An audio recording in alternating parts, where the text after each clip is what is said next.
झालं, एका हॉटेलमध्ये दोन मित्र बसलेले होते.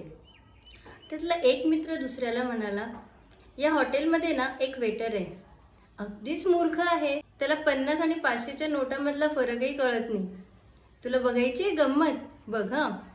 आणि त्यांनी खिशातून एक 50ची आणि एक 5ची नोटा काढून टेबलवर ठेवल्या आणि त्या वेटरला बोलवलं.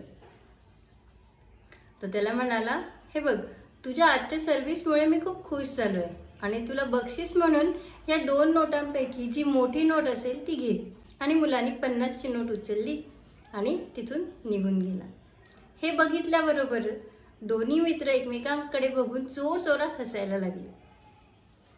थोड्या वेळानंतर तिथे बसलेला एक तिसरा ग्राहकाने त्या वेटरला जवळ बोलावलं आणि विचारले, काय रे, तू खरंच इतका मूर्ख आहेस का? तुला 50 आणि 500च्या नोटांमधला फरक पण कळत नाही? तो मुलगा हसून म्हणाला, साहेब, हा जो माणूस आहे ना, तो दर 2-3 दिवसांनी कोणाला तरी घेऊन येतो आणि माझ्या मूर्खपणाचं प्रदर्शन करतो. त्यांचं मनोरंजन होतं आणि हा खेळ असाच चालू राहतो. ज्या दिवशी मी 500ची नोट उचलली त्या दिवशी हा खेळ बंद होऊन जाईल. आणि तुम्हाला म्हणून सांगतो, आतापर्यंत या खेळात मी 5000 रुपये कमावलेत. मित्रांनो, आपलं आयुष्यही या खेळासारखंच असतं.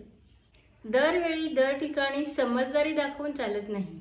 आपलं नुकसान टाळण्यासाठी काही ठिकाणी समजदारी सोडून मूर्ख बनणंच फायद्याचं ठरतं, नाही का?